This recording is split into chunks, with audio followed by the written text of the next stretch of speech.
প্রিয় বন্ধুরা, সমাজে যেদিন থেকে সুদের প্রচলন শুরু হয়েছে সেদিন থেকে মানুষের ভিতর থেকে দয়া, মায়া, করুণা, ভালোবাসা, সহানুভূতি এবং মানবতা একে একে হারিয়ে গেছে। আজ মানুষের বিপদে পাশে দাঁড়ানোর বদলে আমরা লাভ লোকসানের অঙ্ক কষতাছি। করিম বিপদে পড়ে এসেছে আমার কাছে ১,০০০ টাকা ধার নিতে।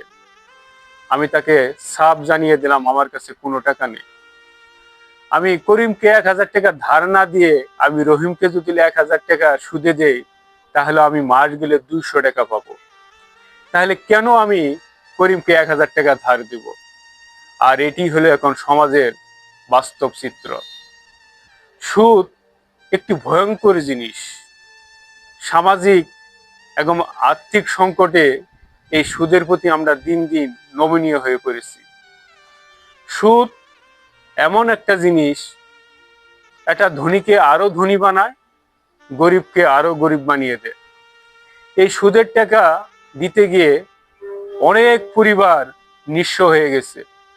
এই সুদের টাকা দিতে না পেরে আবার অনেক লোক অকালে জীবন দিয়েছে। এই সুদ এমন একটা জঘন্য জিনিস। আমরা সমাজ থেকে অনেক কথা বিলুপ্ত করলেও সুদের কথা আমরা বিলুপ্ত করতে পারিনি। মানবতার যে দীপ্ত আলো সমাজকে একদিন আলোকিত করেছিল, আজ সেই আলো সুদের আধারে হারিয়ে যাচ্ছে। তাই আসুন আমরা মানবতাকে, আমরা নিজের বিবেককে একবার হলো জাগ্রত করি।